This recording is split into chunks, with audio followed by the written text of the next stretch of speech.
What's the scariest thing you've ever seen in your life that you can't explain? Story 1. My parents would work the night shift while my four sisters and I would stay alone. And sometimes we would stay up until 2 a.m. I was the youngest at 7 years old, and my oldest sister was 14 years old. One night we stayed up pretty late, and while watching a show, we heard stomping upstairs. We were all on the couch, mortified. The stairs were those spiral stairs too, and we were too scared to go up there. Finally, we all went together and we saw my PlayStation 1 video games play by itself. The character was moving on its own.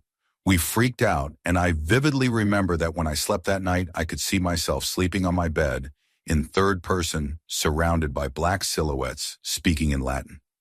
Story 2. One time on Halloween night, me and my friends were all hanging out in the park nearing midnight as people do. We were all having a good time hanging out. But as we were chilling on a piece of field, we heard a blood-curdling scream. It sounded like a man's scream. But the thing was that the entire time we were there, we met up with each of us coming in from different entrances. But none of us saw a man or anyone for that instance, other than each other. So we tried looking through trees, and we saw nothing until one of my friends called the rest of us over. We all crouched behind a log and saw a person, and we could not make out the gender, dressed up in an all-white furry costume like the type you would see on a Disneyland character, just standing alone humming to themselves. Luckily, we were not in their line of sight. We were like, hell nah, and got running out of there. Called my friend's parents to pick us up, and afterwards we went back to my friend's house, set off some fireworks, and watched some analog horror. Story 3. I used to work in a, say, 7-story office building in a small city, and across from it is a historic building that was being renovated. It used to be a theater that burned down once, and somebody died in the fire. I usually work late into the night to catch up on work, and I am usually the only one in the building. If the cleaners are not there that night, my office has a perfect view of this old building, and one night I looked over to the building because it really does have a beautiful facade that did not get wrecked in the fire. That night the office was overwhelmed with a smell of smoke. Not enough to smell like a local fire, but enough to smell like smoke. I checked the toilets, the kitchen, the server room, and nothing, no smoke. I told my manager the next morning, who alerted the building super, and he found nothing, fire safety checks, and put stickers on everything to mark as checked. I have no idea what it was that created that smell, but it was bizarre, and I no longer work in that building. Story 4. One time I was outside with my mom a couple years back, and it was maybe 10 p.m. She was explaining to me her opinion on the Bible, and sharing her knowledge and revelation got brought up. And so we were talking about the end, well, maybe 10 to 15 minutes into that conversation. My head just shifted to the sky, and I saw a large fireball coming down behind the Denny sign. I mean, it was huge. It was coming down fast, and I immediately started breathing heavy, to the point of passing out. When I caught my breath and was not freaking out, it was gone. But I never took my eyes off it. It was right in front of me. I immediately asked my mom if she had seen it, and she had no idea what I was talking about and was just worried why I almost passed out. I was not able to speak, and my body could not comprehend why there was no sound of it hitting the Denny's right in front of me. I was worried, shocked, all the emotions at once. I am not heavy on religion really at all, but to this day I feel it was a sign from some sort of God showing his power to me, considering the conversation me and my mom had together minutes before seeing this. Story 5. Not terrifying, but one time when I was at my friend's property, we were staying across the street from his parents' house in a little shed house conversion that they made.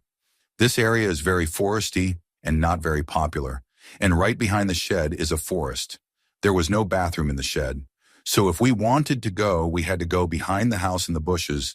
The first night it went pretty good up until around 2:30 a.m.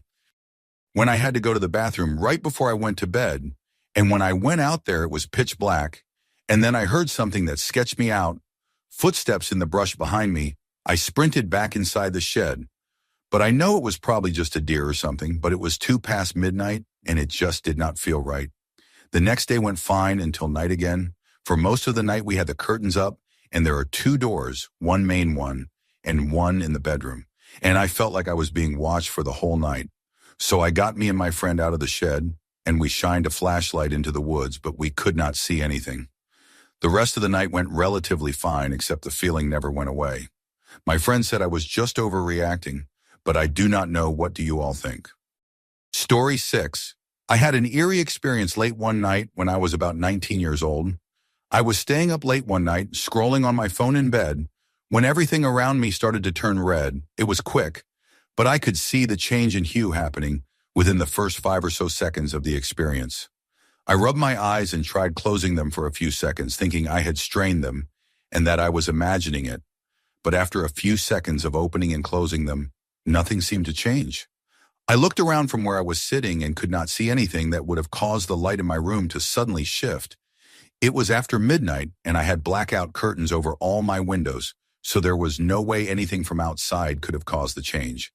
Everyone else in the house was asleep, and there were no other light sources on in the house that would have been visible from my room or able to produce colored light. My phone also could not have done it because, even after turning the screen off, everything was still covered in a reddish glow. The experience had only lasted for about a minute and a half until I saw everything start turning back to its original color in the span of about another 5 or 7 seconds. I got up and looked around the room, but everything seemed normal. I went to a mirror to check my eyes for a popped blood vessel or something, but they also looked fine. I had woken up late earlier in the day, so I was not exactly sleep deprived. I started to worry that maybe something was medically wrong with me, so I did a little digging online but could not find anything that seemed to match my experience. It had only lasted for a short time too, so eventually I gave up and just surmised it was some sort of random momentary hallucination. It has never happened to me again, and I am still not sure what caused it. I am guessing it was all in my head. It is not much of a scary story, but it sure was unsettling when it happened. Has anyone else here had a similar experience? Story 7. A couple of years ago, my friend and I were hanging out one night at our chill spot, which was basically a water gate at a canal close to where I live. We would sit on the sort of walkway that it has. We were hanging out, talking, smoking weed, just having a genuinely good time when we spotted 2 lights, presumably the flashlights from a cell phone, walking along the bed of the canal in our direction. The canal was dry up ahead due to the water gate being closed, and any leftover water would not be able to flow through due to the tall grass, like plants which work like a sort of dam.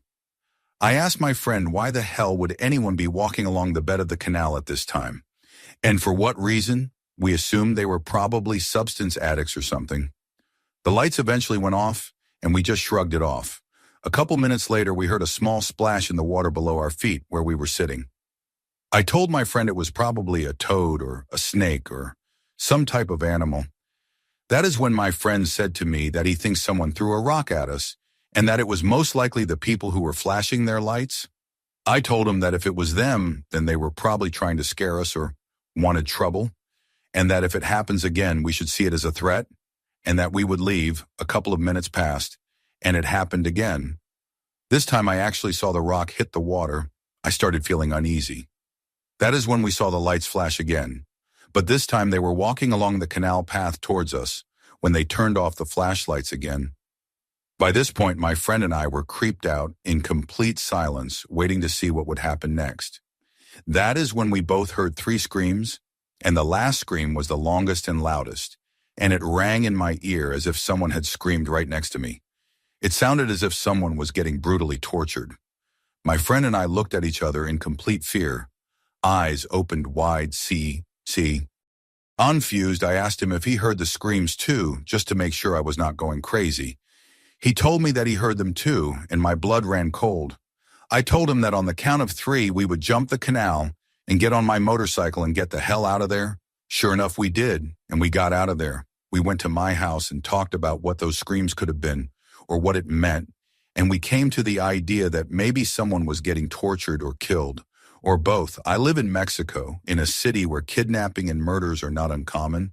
I have never seen ghosts or anything supernatural, but I can say this is the scariest thing I have ever experienced in my life.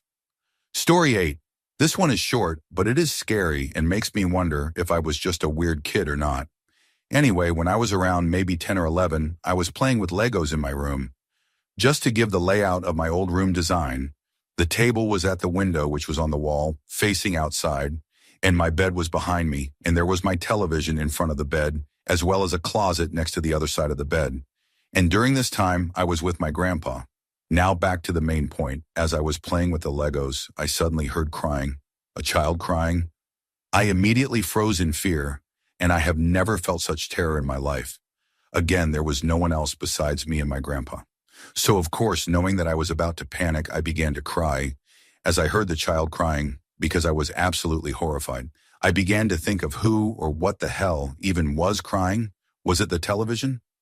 No, even though there was a movie playing while that was happening, I had an old television back then. It was black and white. And I think the Book of Life was on during the time, but it sounded too real to be coming from the television. Was it coming from my grandpa's room?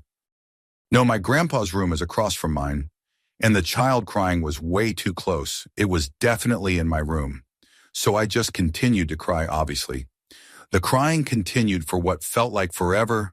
I was trying to distinguish if the crying was coming closer or not, but I could not tell because I was still just looking forward towards my table.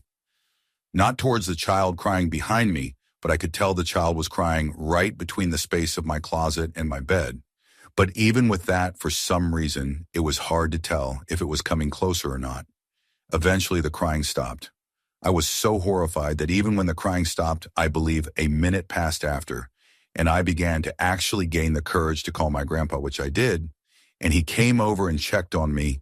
He told my mom, and after a while she came because she was at work, I think. I told her everything as she asked me questions, and a few days after that, we called a priest to come bless our home, and from then on, I have never really heard anything like that happen ever again, nor seen anything at least. But strangely, it is not the first time I have seen the paranormal before somehow. But I do not want this to be super long. Anyway, me personally, I do not even know how to explain it. Even after years, still confuses me. Does anyone have a theory at least? Story 9. On Halloween back in 2013, I went trick-or-treating with my cousin and little brother. There was a T in the road. You go left, you leave the neighborhood. You go right, you go deeper into it. We went right. As we went deeper in, there was a distinct vacancy, and no one was answering their doors. The neighborhood was literally filled with hundreds of kids not even 5 minutes earlier. But all of a sudden, the huge neighborhood was just the three of us. After the fifth house, with no answer, the vacancy of the neighborhood began to sink in. The wind was howling, blowing the trees, and a flock of birds passed over that I could swear were crows. Then it happened. Everything stopped. The trees froze in place, and all the noises of nature went silent, just pure quiet, as if time just stopped. I turned around and I saw a shadowy figure of a person flickering like a flame in the middle of the street. Then we heard a horror movie like Shriek, and all of a sudden, everything went back to normal. All the kids came running back in, and the trees began to move again, and you could hear the distinct sounds of nature, and the figure was gone. I thought I imagined it, but when I looked over, I saw my cousin was frozen in fear, and my little brother was bawling his eyes out. We were done after that. I was 15 at the time. To this day, no one believes me when I tell this story, yet here I am 11 years later, able to remember it like it was yesterday. Story 10. When I was around 5 to 6 years old, I had a doll that had the capacity of closing its eyes.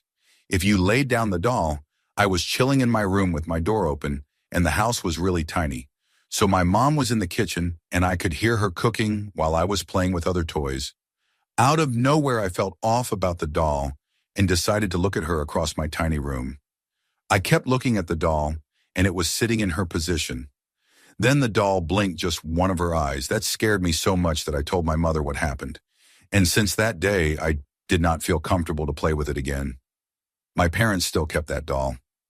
I had another creepy experience with it when I was 9 in a new house.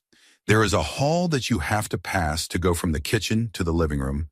I was walking, I think it was night, to go to the living room after I entered the house from the kitchen's door because I was playing with my dog. They were sitting on chairs outside the house, on the sidewalk next to the street, talking with neighbors, a very common habit in my country.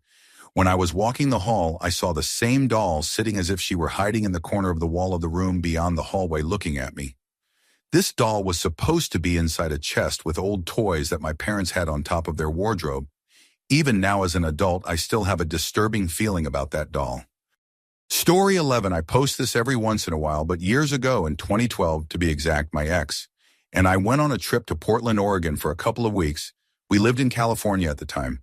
So on our way back, we took the highway that starts at Grants Pass and goes back into California. 199 or 299 is the highway, I forget. This night just had a bunch of weirdness before it even got intense. So we were already on edge. As we drove through this mountain road super late at night, it was pouring rain so hard that it was triggering rock slides next to the highway. The highway started off with some quiet mountain homes here and there. And then about an hour into that drive, we were absolutely all alone. No other cars, buildings, gas stations, nothing. My girlfriend had been driving and eventually yelped and came to a stop. She was so exhausted that she hallucinated an elk in the road and was seeing things. Since we were both so beat, we decided to pull over somewhere secluded and crash. Either until morning or until we felt okay to continue, we pulled off the road into a small opening under a bunch of thick trees. We pulled a bit further in for privacy. The rain had stopped, but it was super muddy. It did not take long for us both to start dozing, but I found out later that she was immediately on edge in the same way I was. It was so eerily quiet, and all we could hear were raindrops dripping on the car from the trees above. But something did not feel right about it. It started getting cold in the car since it was shut off, and we were both under the same blanket, still sitting in the front seats. A half hour into our nap, a scraping noise started against the car. It sounded like a single fingernail dragging along the slightly wet metal of the car, kind of a squeak. It stood out since the rest of the area was so freakishly quiet. The noise would start and stop for 5-minute intervals or so, and went on for about 30 minutes. I remember this bizarre whooze. Hing sound a couple times too, not like wind, but like when the ambient noise around you changes, because something changed position. The more I heard this sound, the more freaked out I became. As I sat there, I gathered the courage to look in the rearview mirrors, but it was too dark to see anything. After 30 minutes of terror, I finally said my girlfriend's name because I thought she was completely crashed out. But she immediately responded, I know. I had no idea she was awake hearing the same things. We decided to just leave and toss the blanket in back, and she started turning the car back on as she moved into reverse for a second. She screamed like I had never heard, and she screamed, oh my God, someone is there, someone is there. In pure panic, she gassed the car so hard that the wheels spun in the mud, and we thought one of our tires had been popped, but we lurched back onto the road and tried to speed down the highway. We were so scared we were being followed. It was pure horror, especially with no cell service. For what it is worth, I am also a woman, so both of us felt especially vulnerable. Even though we had each other in the moment, we finally settled down about 10 minutes down the road, and she told me that when the reverse lights came on, she saw a man in a jacket and beanie retreat into the bushes behind the car. He was turning sideways to wedge himself in there. It was so unbelievable that we had not seen a soul in hours yet. Somehow ended up being scoped out in the boonies like that. A couple miles later, we found a Subaru just sitting alongside the road, completely empty of anything. We like to hope it was just some guy whose car broke down and somehow got lost, but why was he messing with our car? Instead of saying something, edited to add other weird unrelated incident that happened earlier that evening. Less intense for sure before we got on that highway. It was probably around 9 or 10 p.m. And we stopped at Walmart in Grants Pass to get contact solution for my partner. As we shopped, we overheard two young voices loudly giggling from the condom section. There were two young tween girls, no older than 13 or 14, checking out the area and loudly talking about condoms and lube acting, clueless and just odd. We immediately got creeped out because these girls were talking with a strange intonation, like they were acting as well as trying to get passersby to notice them. They talked exaggerated, giggly, and bimbo, almost like in a script of some kind. We overheard them rope a young guy in his 20s into their little conversation, and they proceeded to ask him about condoms, his preferences, what jelly is, if the phallic-shaped bottles of lube were vibrators, and so on. We were so surprised that the guy stood there and entertained the weirdness. It was so blatantly an act that I would have immediately wanted to bail if those girls tried to engage with me. We had no idea their intentions, if they were young workers trying to look virginal and get clients, if it was some sort of sting, very unlikely, or if they really just were that ridiculous and the questions were sincere all along. But I remember feeling very slimy and weird as we walked out of that Walmart, like there was something wrong under the surface, but there was no way to figure out what the problem actually was. Obviously, this is completely unrelated to what happened later that night, but still really weird. Story 12. One I saw and the other I felt. But both in the same place. We were visiting Salem but staying in Danvers, where Salem Village was originally located. One night around 11 p.m. My friend and I were outside the hotel in the back garden seating area, having drinks and chatting. She decided to go to the room to get a joint, and I was out there alone. I was facing the hotel, and out of the corner of my eye saw a dark shape. I looked over, and a shadow figure moved from along the wall and behind the bushes near the back door of the hotel. Keeping in mind there were lights all around the entrance. I froze but did not see anything else. I watched to make sure no one came out from behind the bushes, and when she came back I looked and no one was there. I decided to stay outside with her, as it was well lit and the shadow did not seem bad. It was just creepy. We had a couple of puffs of the joint, but nothing major. We were not out of our heads or anything. We got into a pretty heavy conversation about childhood emotional abuse, and suddenly the air around us changed. I literally am getting goosebumps typing this because I have never before or after experienced something like this. It was like everything just got darker and heavier and oppressive, and something seriously did not want us there. I looked around and did not see anything, and she asked me if I felt it. She described how it suddenly felt really nasty, and I said I was feeling the same thing. It was like we were surrounded by something bad, is the best way to describe it. We both froze and were about to go inside, and suddenly it just lifted. It went right back to a regular night with no heavy feeling or anything. Weirdest thing. We went in soon after that. I found out later that there are actually quite a few haunted spots in Danvers, so I guess we found another one. Story 13. We lived for a time in a small town in the Sierra foothills. The night skies were phenomenal dark and with no light pollution at all. I often stood beneath a Milky Way array, so clogged with visible stars, it looked like a cloud of smoke. One night I watched as a series of pinpoint blue lights chased each other across the sky. There was no pattern or discernible trajectory. One would fly to a certain point, and others would try to meet it before it flew away. I know it does not sound scary, but I was afraid to move for fear I would draw attention to myself. There were no Air Force bases or naval air stations for hundreds of miles. It was impossible to discern their altitude, but initially they appeared to be aircraft high, except they did not move like aircraft. They were much faster.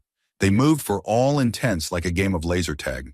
Two of them flew over my head, and I heard a mild hiss and could feel the air displace. This went on for nearly half an hour. I know the military has things we cannot even imagine, but these were so bizarre there is no practical application for it. I got the sense that whatever was occurring, it was just for fun. Story 14. My dad died of cancer last spring in our family home. One of his signature habits or calling cards was leaving a stack of coins on random surfaces. On his way to bed every night, he would empty his pockets of coins and stack them from largest to smallest so they would not end up in the washing machine, because my mom hated that. It became a joke in the family where, will Dad leave his coin pile today, and how much is going to be in the coin stack this time? He always had jars of loose coins and collections of them in his car or at his desk. A few months after the funeral, my mom had been in our vacation home in a different part of the country. She was missing my dad so badly and told us she asked him to send her a sign that he was okay. When she returned to our house where he died, she found a stack of coins directly in the middle on the ledge of a window. We called Rex's window after my dog. Rex, who loved to sit there and who passed away 15 years ago. It has the best vantage point of the street and the front of our house. So my dog and my dad would always check through this window to see who was at the door or if anything suspicious was going on outside. As a kid, whenever I came home after dark, I would look up to this window and see either my dog or my dad looking down at me. I dreaded seeing his infamous glare, as this meant my report card had arrived and was unacceptable, or one of my siblings had ratted on me about something. That window was like the State of the Union. Did I make curfew and is Dad upset with me?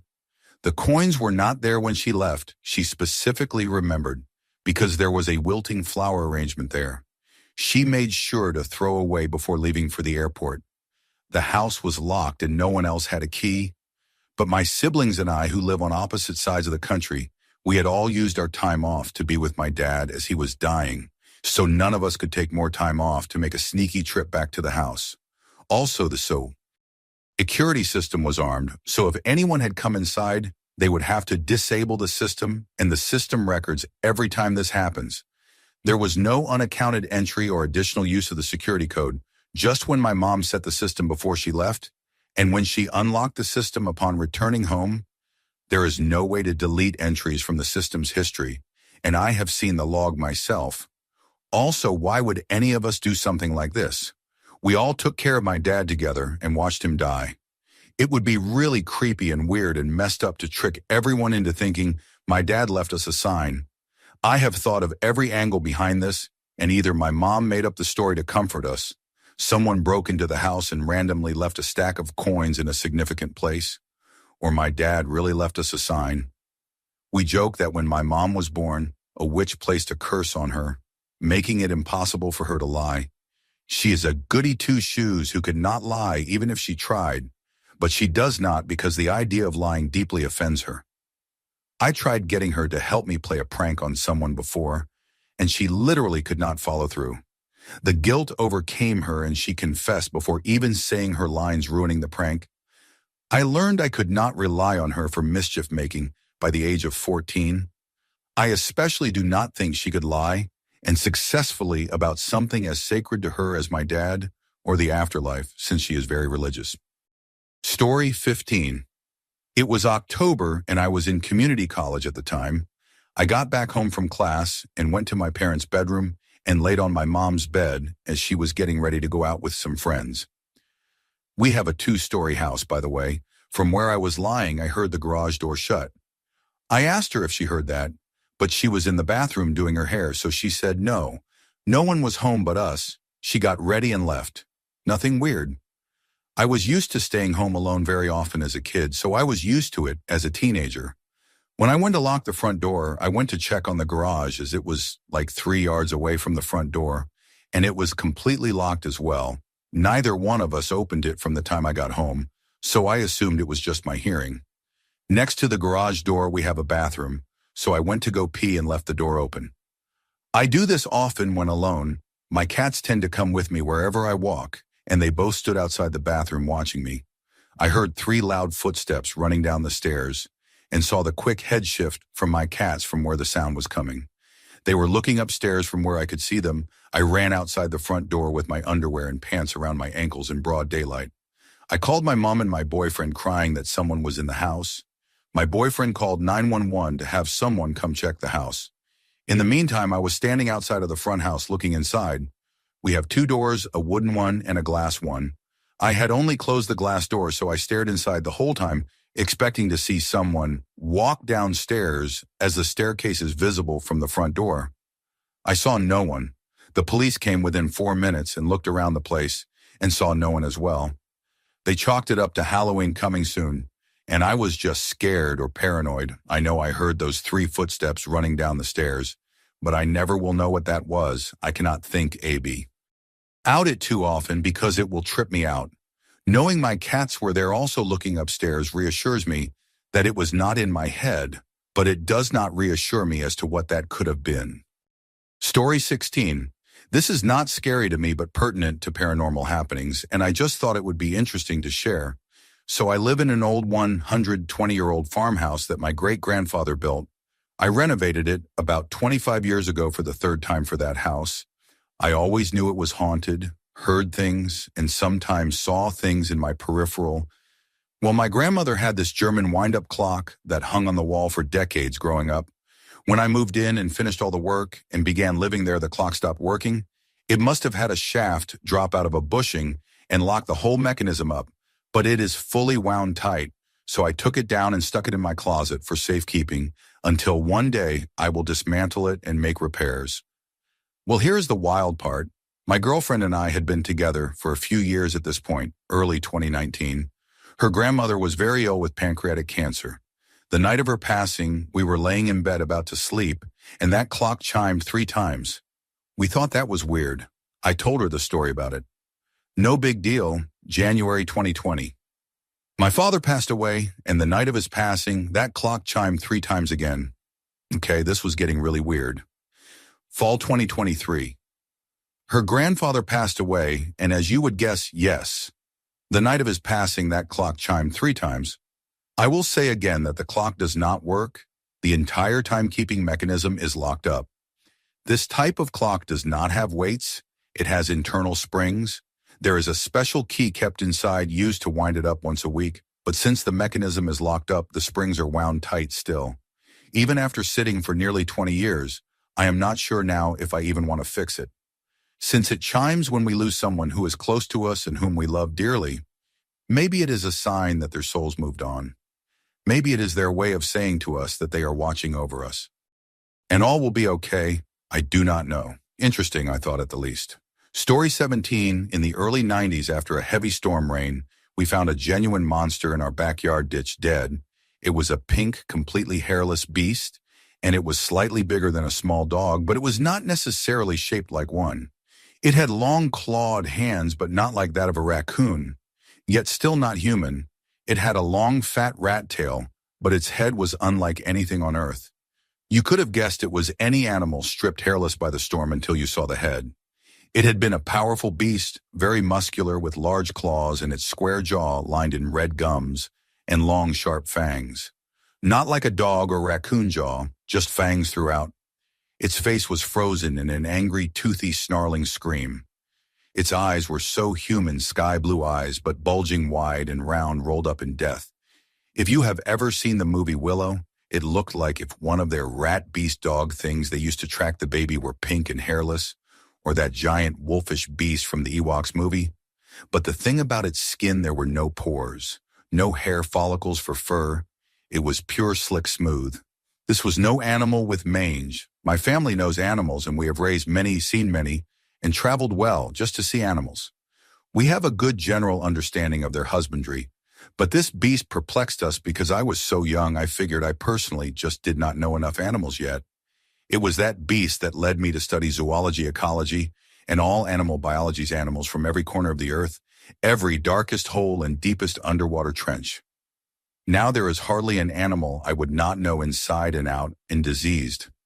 Yet still the identity of this beast, that demon, is there in the corner of my mind as I still search this earth for answers.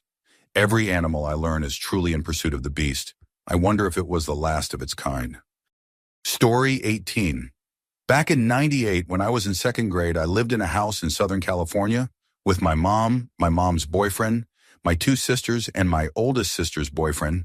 It was a 2-bedroom house with a detached garage with an extra room attached to the back of it. My mom's boyfriend stayed in the room attached to the garage. So naturally, my mom spent the night there a few nights a week. We had lived there a few months when it started getting weird. It began with the front door being shaken.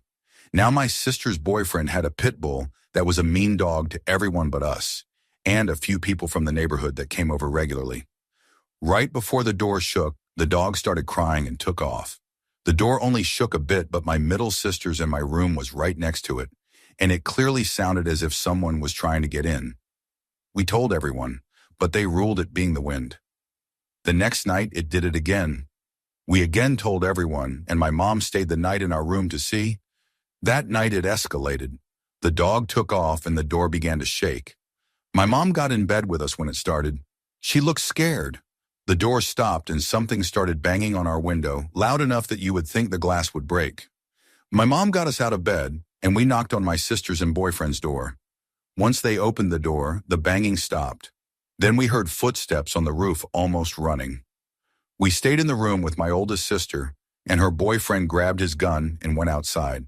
He circled the whole house and found nothing. It is not easy to get on or off the roof without a ladder. He came back in pretty freaked out with the dog. We did not sleep much the rest of that night. The next day we could hear them all talking about it, and that my sister's boyfriend was going to bring in the dog to sleep in our room just in case someone got in. She would protect us. He was going to stay in the living room to go out quick once it started.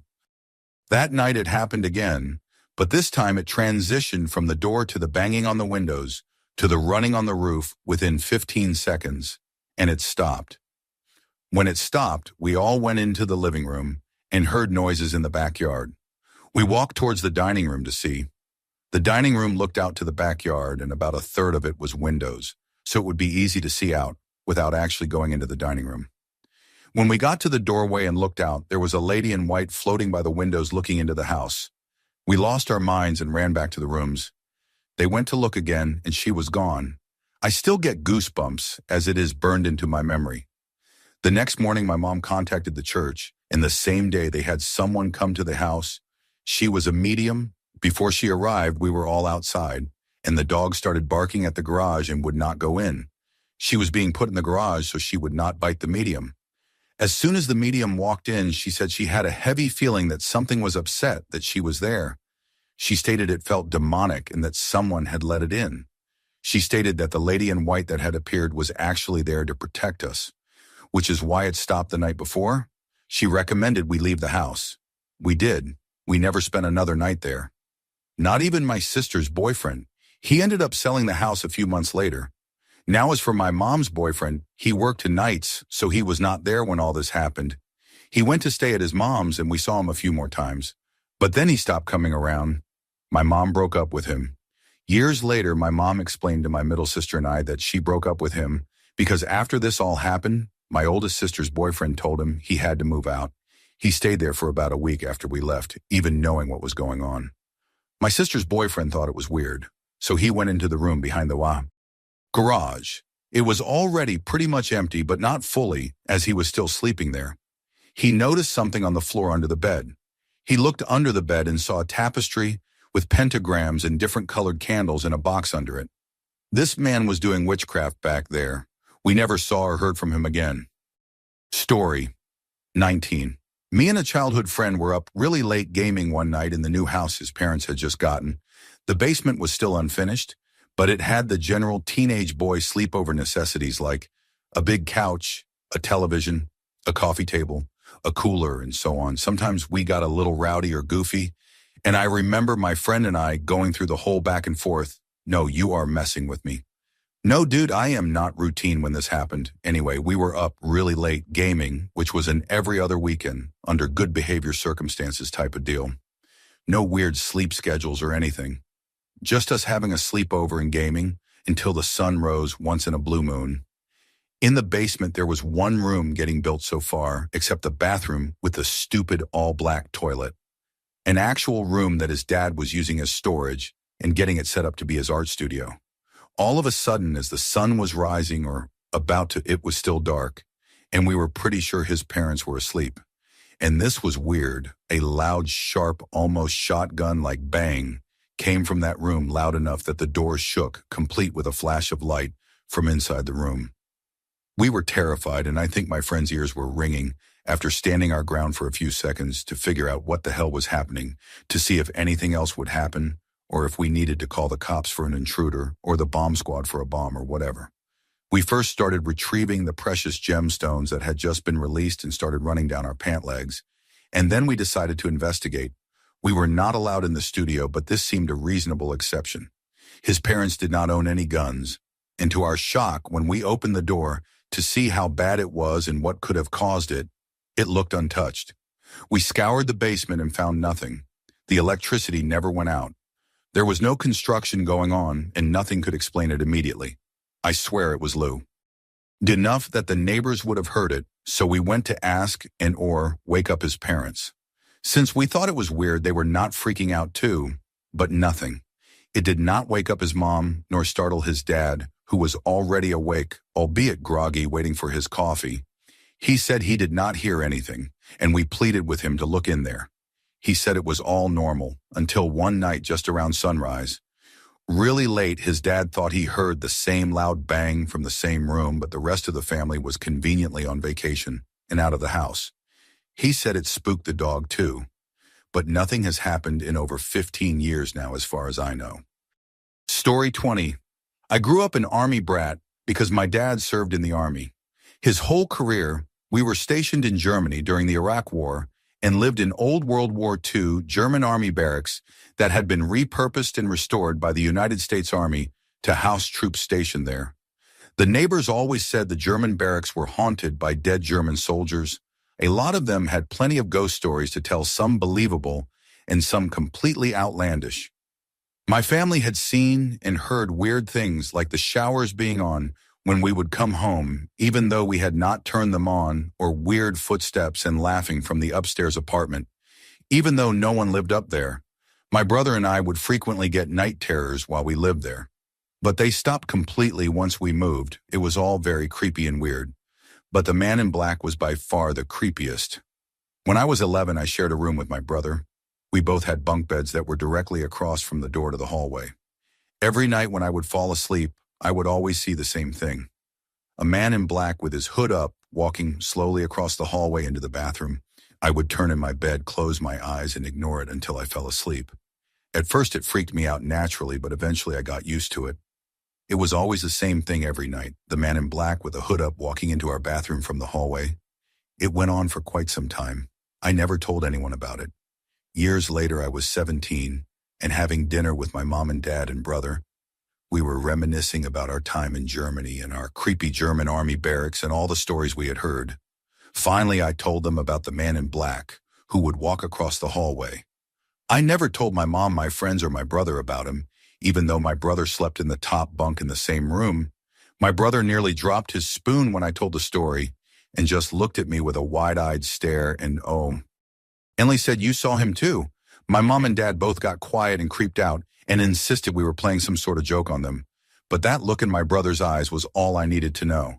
I was not seeing things. Creepiest thing I have ever seen. Story 21. It is not one of those creepy or scary stories, but it is for sure something I cannot explain. This July, I went fishing at a lake outside the city that I go to very often. It is a very nice and easily accessible place, surrounded by woods and wheat fields. The road leading to the place is just a dirt patch, but it is good enough to drive with a car. I was making a left turn on this dirt road, and with the corner of my eye, I caught a glimpse of something moving in the tall grass on the right side. For sure it was an animal. But here is where it gets interesting. This animal was something I have never seen before. I managed to see only the rear part of its body, and the way it ran, it was big light brown in color and had a long round tail like a tiger's, and looked similar to a very big cat, and it did not run like a dog or a cat would. It moved like a big animal. The motion of its movement was like it was jumping forward slowly from its hind legs. I live in an Eastern European country, and there are no animals here that would look like this. We have wolves and other small animals, and an occasional bear visits our forest from the neighboring countries, but it definitely was no wolf. If I saw it anywhere else, I would just say I saw a tiger, but it is really not possible anyway. I stopped and looked, but felt too scared to get out of my car. I went a bit further to my fishing spot and caught a few nice breams that day. Story 22. I have got two.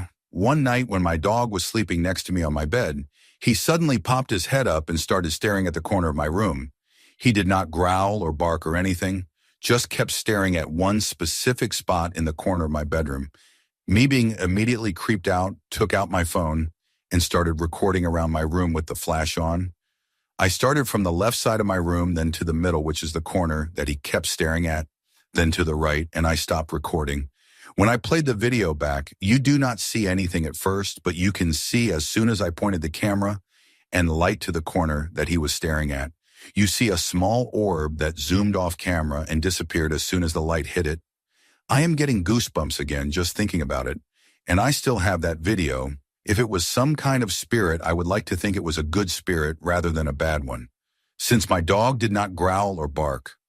The second one was when I was living in an old apartment in New York City, a different apartment in different state from the first incident. And one day I was sitting on my bed on the phone with my mom with no television or music or anything on. Suddenly my kitchen sink faucet turned on and I completely froze.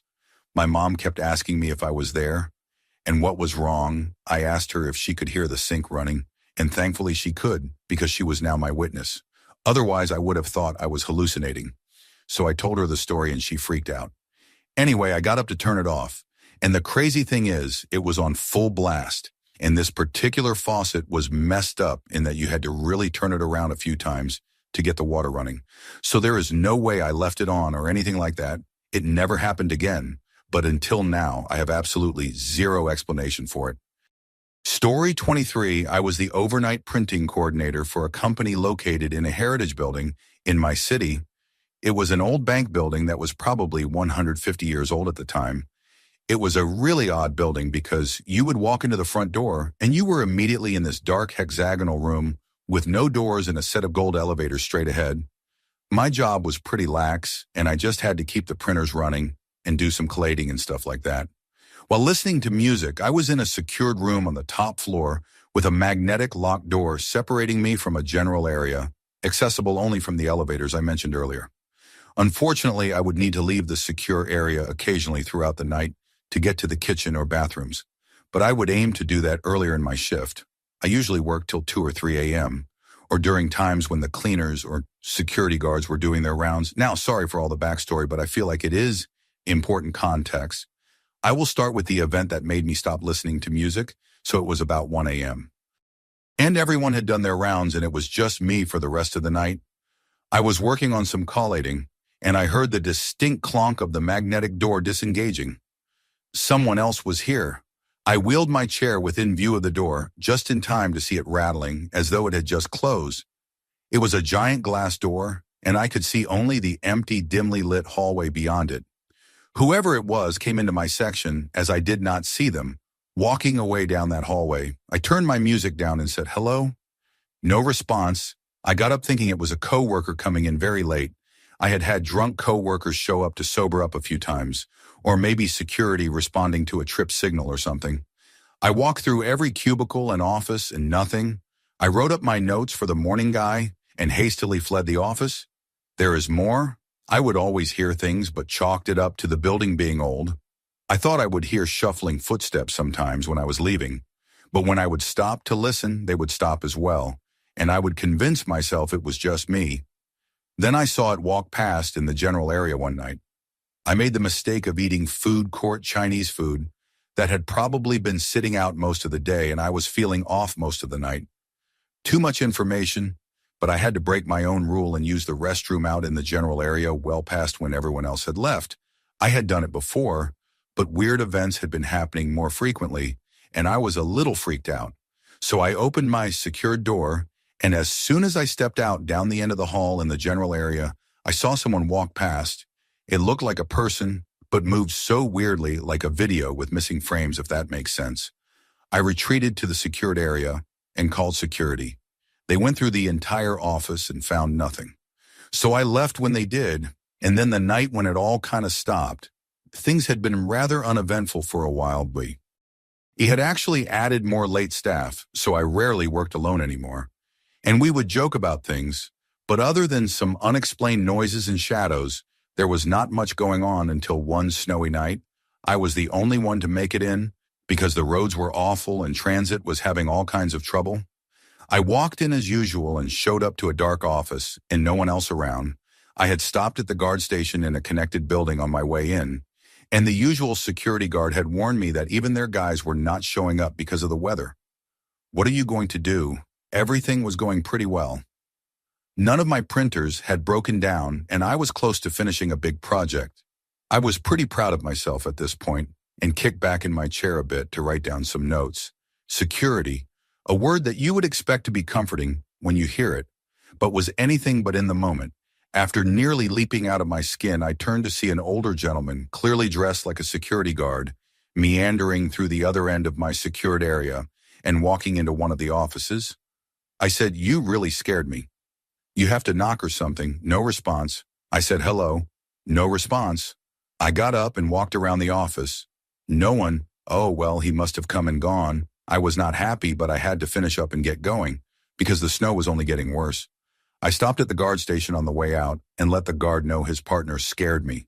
And I was going to say something to our human resources lady because I thought they were doing it for fun. He said, face dead, "Serious, it is only me and you here tonight, and I have not been over in your building.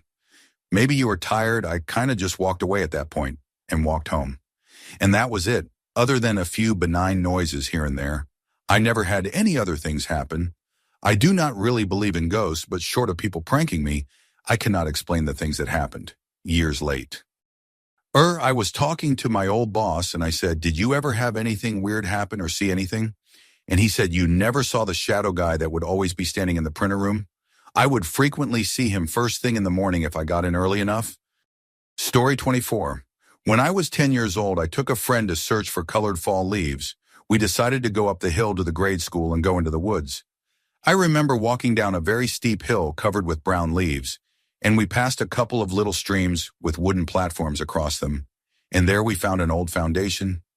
I could not understand who would have built a house so deep 5 minutes into the woods. I thought that this would be a great place for a fort. Then we went home, but the thought never left me. Every once in a while, I would wonder how much 10-year-old me could have hauled to the site year after year through high school, college, and grad school. Not every day, but a few times a year, I wondered just how much I could have built in all those years. I knew so much now. Could I be carrying wires and switches and small appliances and plumbing parts? In 40 years, could I have a real place? After grad school, I moved back and started a company and bought a condo and got older and fatter. Decades passed. I started walking at night for exercise. One night, I walked up the hill behind my house and passed into my old neighborhood. As I walked along, I saw lights where the old grade school was. I walked to it and saw that it was being demolished but was still brightly lit. In the window of my once fifth-grade room, the last crayon drawings were hung. A month later, I went back with my college roommate to show him. As it got dark, we took a shortcut back to my house, which was actually pretty close. At a fence, he always athletic struggled to climb it, and me always so thin struggled to squeeze through.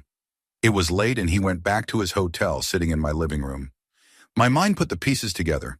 Of course the town had gotten built up in 40 years. Today if you go to the site of the grade school and walk into the woods down the steep hill, the little bridges are now nice brick. If you walk along to my fort, it has all been turned into condos. And as close as I can figure, right at the site of the fort I had built in my mind as one particular condo, it is my home where I lived and still live. Story 25. A couple of days after my father died, I was at my mom and dad's house to help my mom start figuring out things like her finances and healthcare, as she had been completely reliant on my dad for almost the entirety of her adult life. My uncle, my dad's brother, was also there, trying to help out, but it was not going well because everything was a mess, and we were all obviously still mourning. We were all sitting in the same room and had just made a phone call on my mom's phone.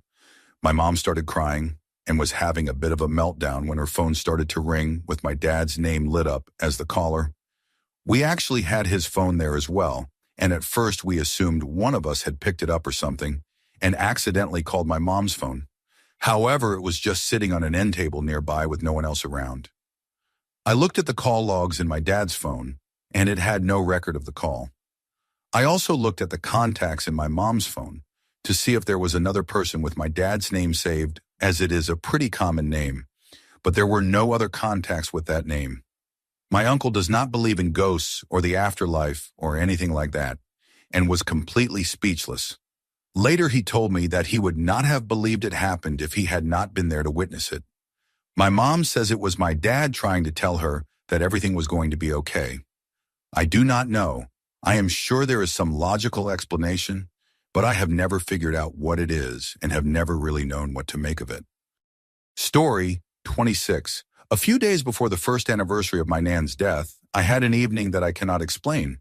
During 2 hours, so many things were happening around my home that were linked to her in some way. My husband and I kept hearing someone walking upstairs and then walk up to the living room door, and when we would open the door, there was no one there.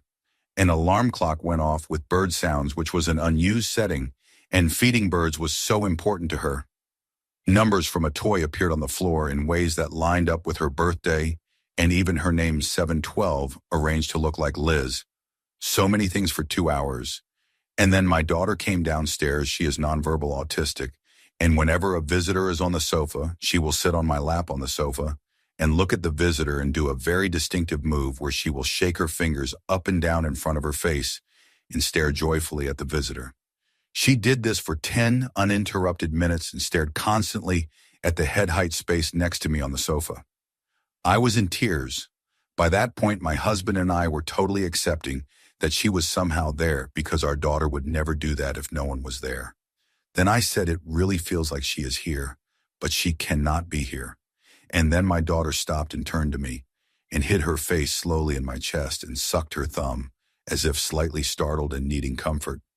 My husband said my nan must have taken my words as a sign that she was not welcome and possibly disappeared, which would have frightened my daughter. I cannot explain anything about that evening. Story 27, I have two. My wife and I moved into the house my grandparents owned after they passed. My grandmother had actually had a heart attack in the house and technically died there, although they managed to bring her back at the hospital, but she never truly recovered and was gone a couple days later. One weekend my wife had to work out of town, so I was home alone. Everything was normal until I went to bed. I laid down facing away from the bedroom door trying to fall asleep when I distinctly felt someone sit on the corner of the bed. I decided right then and there I was not looking. I eventually fell asleep thinking if they meant me harm, they would have done it already. We like to think it was my grandma looking over me. There were other instances of weird things happening in that house, but that was the most distinct. Second, I live near Colonial Williamsburg and like to take the dog up there to walk at night. Duke of Gloucester Street is closed off to cars, so it is wide open for pedestrian traffic. This one night we were up there pretty late after midnight. We were on our way back to the car when I saw someone walking towards us, which is not an uncommon sight with the college nearby. However, as the person got closer, I noticed they were dressed head to toe in full pirate garb. I mean the hat with a feather and boots that flip over at the top. And the works. The bigger issue that became apparent was as he got closer, I could not make out details. No facial features, no buttons on the coat. The only detail I could see was what was outlined in the moonlight. As we got closer, I was watching him, and he turned to watch me. I walked past him briskly, and when I turned back to look again, he was half a block away, which was an impossible distance to cover that quickly, but still facing towards us. The dog and I hightailed it to the car, constantly watching behind us, and left quickly. Story 28. In the military on a base in the United States for this story, I am a helicopter mechanic. One of our duties at the beginning and end of every shift is to make sure the aircraft have all their securing gear and all the panels are closed up. We had over 30 helicopters spread across a half-mile of flight line, so securing them all can take time. I was on night crew on a new moon. We were understaffed at the time, so I was the only one out there securing aircraft. I like to walk to the farthest bird and work my way back. As I got out there, I heard voices. Not that unusual, so I did not think anything of it. But when I got out there, I saw a crew in an aircraft. We had no flight scheduled. They looked like they had just landed, 2 pilots and 2 crew chiefs. I did not recognize them, but they had patches from my unit, and the helicopter had markings from my unit. One of the pilots was doing the post-flight walk-around, the other doing something with his flight book. One crew chief was doing the post-flight inspection, and the other unmounting weapons and taking out seats. I greeted them and helped the crew chief since I was qualified as an inspector. The aircraft was in rough shape. All the fluid levels were bone dry, no oil or hide fluid whatsoever. For context, the aircraft cannot fly without those fluids, and if they go low in flight, can cause the aircraft to stop functioning. I made a note of it and let the crew chief know. They wrapped up and made the half-mile walk to my work center, where we keep the extra seats and they clean their weapons. I kept an eye on them because I did not know them and saw them enter the work center. I kept securing aircraft. About 20 minutes later, I got back to my work center. I asked who was flying. The guy running the desk reminded me there were no flights out. I asked who walked in. He said nobody. I did not want to fight about it, so I just moved on, making sure the aircraft are flight-worthy is everyone's responsibility. So I called the high-D shop and told them which aircraft had low hide fluid.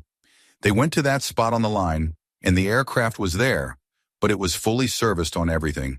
I had a handwritten note saying what needed servicing from personally looking at it, and it signed it with the oil servicing equipment, but the aircraft had all its fluids.